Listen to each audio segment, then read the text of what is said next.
Welcome to the Arlington Street Church podcast. Founded in 1729, Arlington Street continues today as a gathering place for progressive people of faith in the greater Boston area and beyond. We are located at the corner of Arlington and Boylston Streets, across from the Public Garden in Boston, Massachusetts. Please visit ascboston.org for more information about this historic Unitarian Universalist congregation.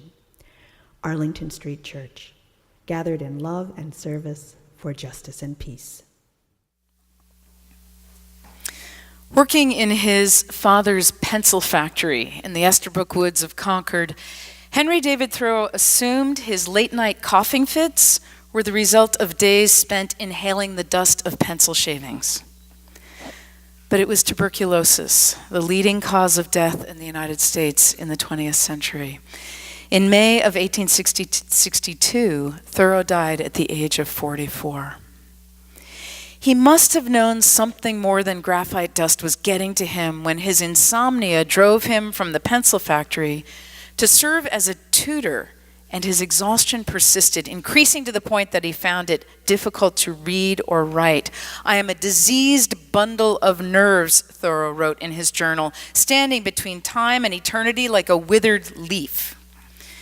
We almost certainly owe Walden and the 2 years, 2 months, and 2 days sojourn that inspired it to Thoreau's TB. In 1845, he went to the woods to try to rest. In Walden, Thoreau exhorts us to rest. He calls out surprisingly contemporary-sounding causes for concern: addiction to stimulating substances, sensational news stories and entertainments, the frantic pace of commerce and high-speed telegraphic communications, noise pollution, the pressure to organize work and travel on an exacting schedule. A century and a half before the first smartphone, Thoreau glimpsed a future in which the hand reaches compulsively for an electronic device in the middle of the night. "Hardly a man takes a half-hour's nap," he wrote, "but when he wakes, he holds up his head and asks, 'What's the news?'" In 1897, Spanish neuroscientist Santiago Ramón y Cajal argued that the idea that working longer hours would produce more and more better work was a grievous mistake. It created the illusion of profundity and substance, he said, but would lead to asking only shallow, easy questions rather than hard, substantial ones. 2 years later, in 1899, American philosopher and psychologist William James wrote an essay entitled "Gospel of Relaxation." "If living with an inner panting and expectancy," he wrote, "and bringing breathlessness and tension to work would only enable us to do more, then there would be some compensation, some excuse for going on so. But the exact reverse is the case." And in 1941, Quaker Thomas Kelly wrote, "Our lives grow too complex and overcrowded. Even the necessary obligations which we feel we must meet grow overnight like Jack's beanstalk, and before we know it, we are bowed down with burdens, crushed under committees and commitments, strained, breathless, and hurried, panting through a never-ending program of appointments. We are too busy to be good partners to our partners, good companions of our children, good friends to our friends, and with no time at all to be friends to the friendless. We're weary," he continues, "and we know and regret that our life is slipping away with our having tasted so little of the peace and joy and serenity we are persuaded life should yield to a soul of wide caliber. The times for the silences of the heart seem so few, and in regret we postpone till next week or next year that deeper life of unshaken composure in the holy presence, the life we sincerely know as our true home. We postpone for this week, this day, this hour, they are much too full. In his book, Rest, Alex Sujung Kim Pang brings this statement right into the present. With a few notable exceptions, he writes, today's leaders treat stress and overwork as a badge of honor and brag about how little they sleep and how few vacation days they take. Our working lives unfold in an environment saturated with unquestioned assumptions about the virtue and inescapable necessity of constant work. Whether or not we embrace the idea that overwork is essential for creativity and productivity, we are all defined by it. It sounds pretty certain that by degrees, this attitude has pervaded since time immemorial. But there were also always those who, in Thoreau's words, marched to a different drummer. People who found time, made time to rest, and went on to do extraordinary things. Many were hard-charging workaholics in their youth, but while their ambitions never flagged, as they matured, they learned to lean back, develop sustainable routines, and to make rest an essential part of their creative lives. They had to learn to rest.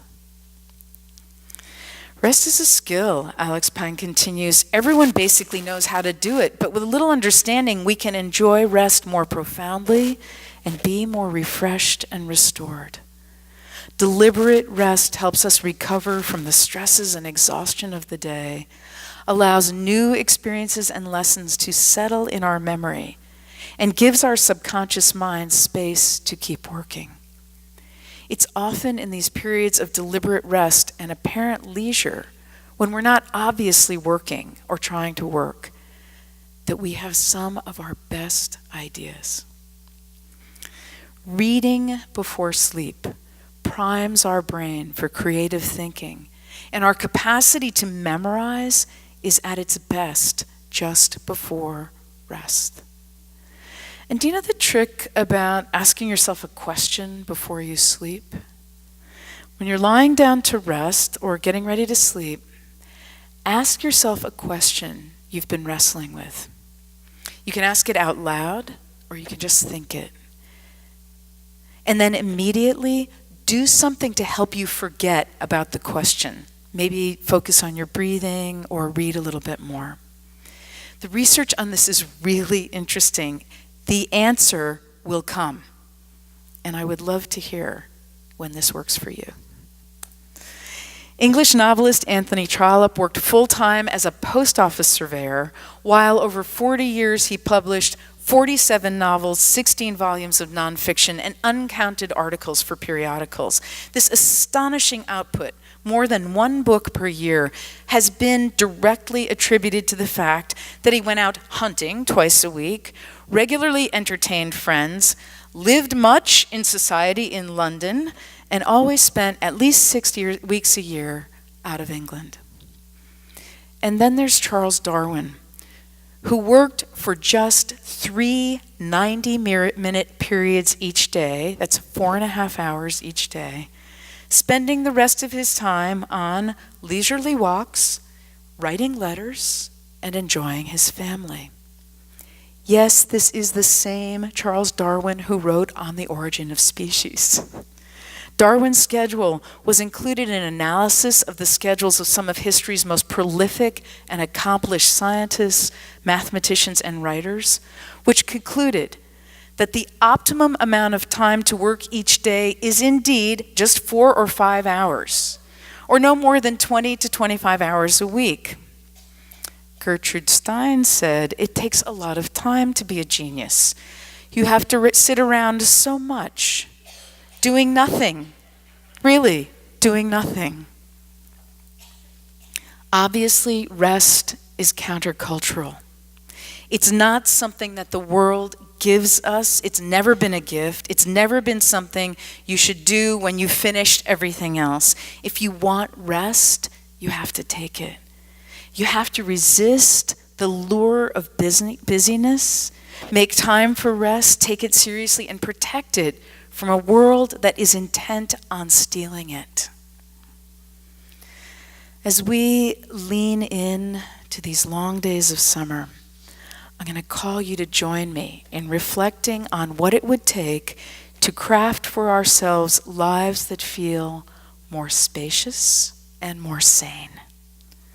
I want to be sure to define rest as not just napping or vacationing, lying in a hammock or on the beach. Those are good. They're very good. But the most restorative rest is active. Listening to music, reading for pleasure, gardening, spending time in nature, going for walks, exercising, making time for friends. Essentially, to rest is to make an investment in well-being. When we rest, the unconscious gets to work.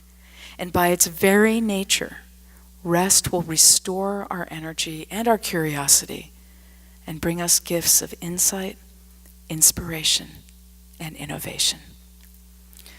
Alex Pang concludes, deliberate rest is not a negative space defined by the absence of work or something we hope to get sometime. Deliberate rest helps us recognize and avoid the trap of pointless busyness. A life that takes rest seriously, he says, requires recognizing it's important, claiming our right to rest, and carving out and defending space for it in our daily lives. When rest goes from being something that perches in the leftover hours between work and sleep to being something we claim for ourselves, it becomes invaluable. Blessed spiritual companions, my beloveds, let us question the unquestioned assumptions about the virtue and inescapable necessity of constant work. May we seek that deeper life of unshaken composure in the holy presence, the life we know as our true home. Ask yourself a question now and rest. Amen.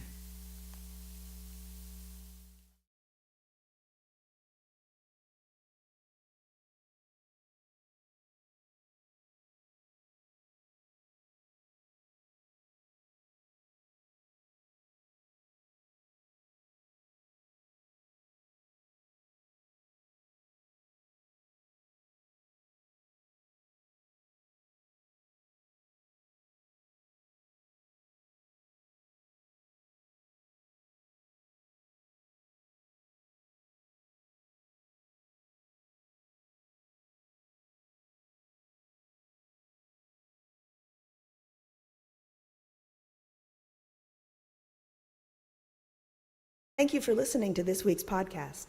We would love to hear from you via email at office@ascboston.org or through our Facebook page.